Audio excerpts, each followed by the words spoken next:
Hello guys! Hello far sign, Leo Aries Sagittarius. Welcome dito sa aking channel, Kapalaran 888. Welcome. Alamin natin kung anong messages, vibration, gabay energy para sa inyo lahat. Daily tarot reading to guys, so gamitin natin ang ating intuition sa panonood. Far sign, Leo Aries Sagittarius. Ano ba ang message para sa iyo, far sign? Sa araw na ito. Change. Wow. Okay. Far sign. I hope na makaresonate kayo. Kung makikita mo dito, ang daming butterflies. Diba? Sinasabi ng baraha sa'yo dito na when the ego finally sees the utter madness of trying to control everything, you come to a sacred crossroads in your own evolution. So, change. Kailangan natin ng pagbabago sa ating buhay.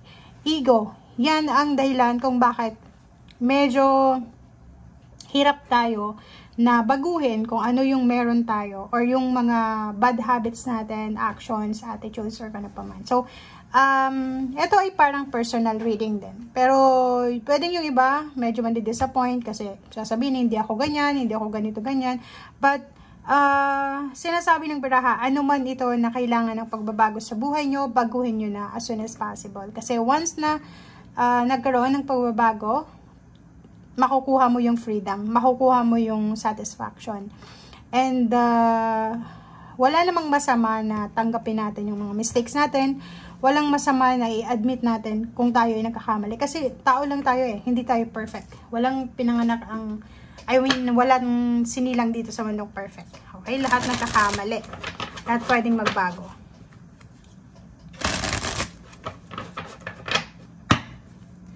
Okay.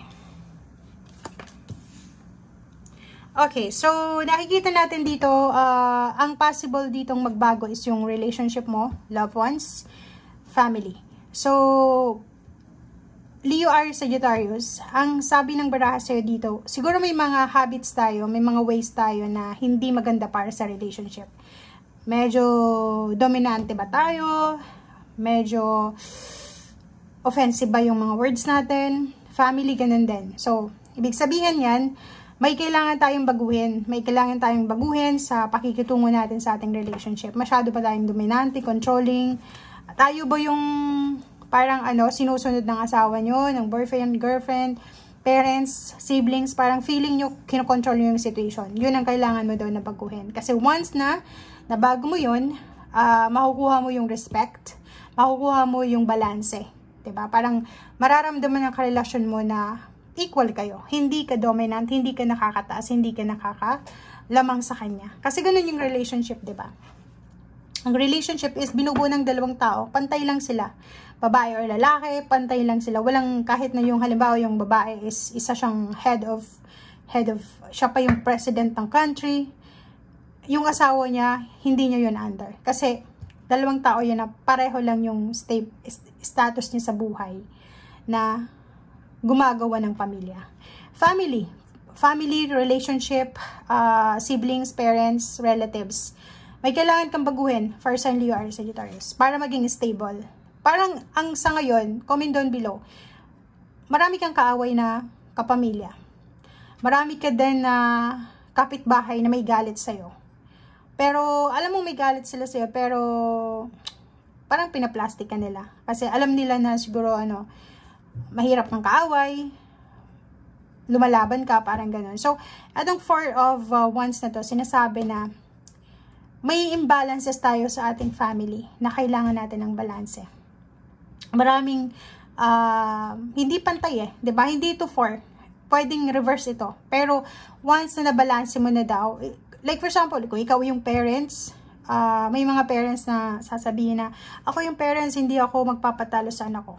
Kung ikaw yung panganay, ganun din, same din. Sasabihin, ako yung panganay, ako yung una, bakit ako magpapatalo? But, kung tayo ay, yung ating emotion, wala tayong masyadong ego, alam natin na kahit ikaw pa yung panganay, ikaw pa yung bunso, ikaw pa yung middle, ikaw pa yung parents, once na nagkamali ka, talagang i-admit natin yung mistakes natin.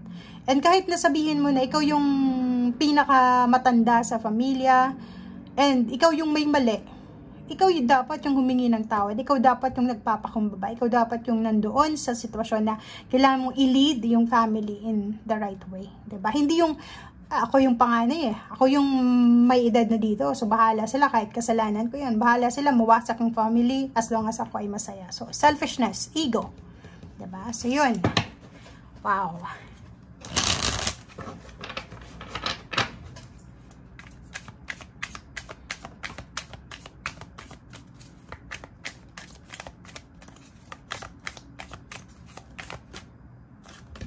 Okay, Emperor. So, yun.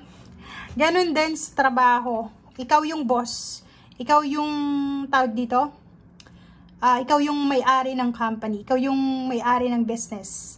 Hindi sa lahat ng oras, kahit na sabihin mo na ikaw yung may-ari, ikaw yung may-ari, o ikaw yung mayaman, hindi sa lahat ng oras na tayo ay tama. Minsan may mga pagkakamali tayo na kailangan nating tanggapin, na kailangan nating i-praise or i-recognize din yung mga workers natin, yung mga taong sumusunod sa atin. Kasi unfair yun eh, diba?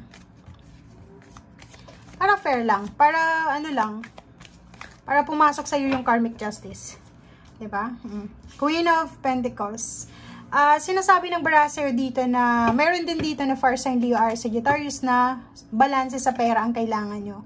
Like for example, nagtrabaho ka, siguro mga previous jobs mo, ang tataas ng sweldo mo eh.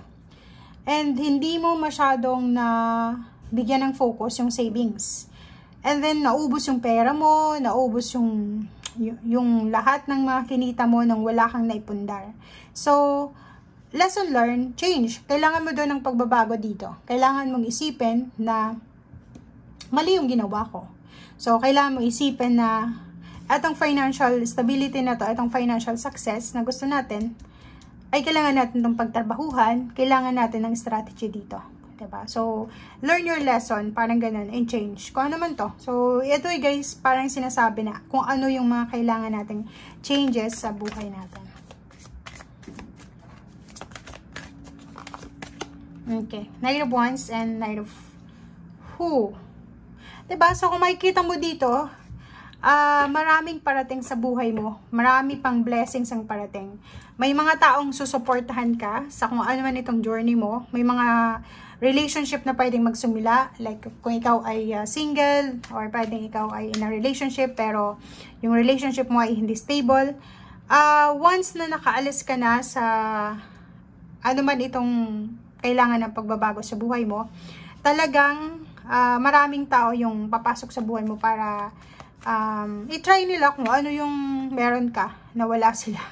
Parang ganun. So, marami dito na fire sign Leo, Aries, Sagittarius na medyo nawawala ng pag-asa. But nagkakamali kayo kasi meron ditong bagong trabaho, bagong passion, interest na pwedeng dumating, relationship, support, and protection.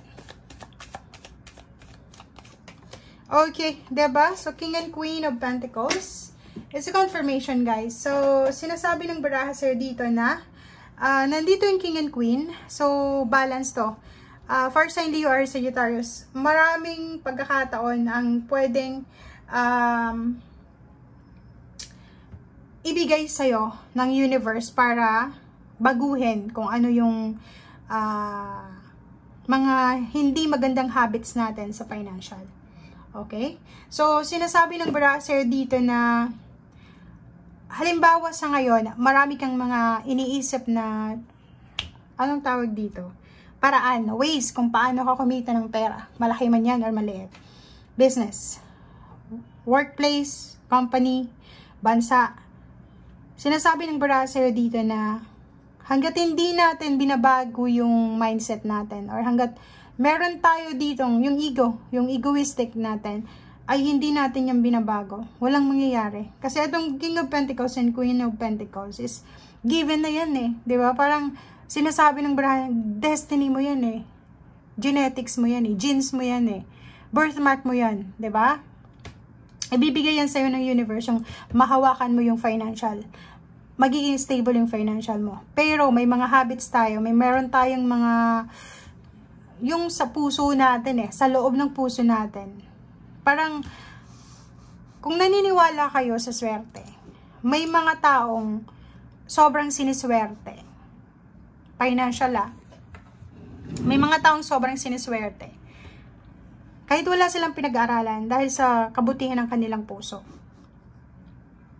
Meron din na mga nakapagtapos ng pag-aaral, galing sa mayaman na pamilya, minamala sila dahil sa laman ng puso nila. Parang ganun lang. So, atong baraha mo, yun yung sinasabi ng baraha dito, na lahat pwede. Finances, pagtaas ng posesyon, mga, bahay, lupa, sasakyan, relationship, perfect. Parang perfect combination to na pwedeng mapasayo. Pero, may kailangan kang baguhin muna. May kailangan ka muna alisin sa buhay mo para dumating yan sa'yo. Okay? Thank you guys. Bye!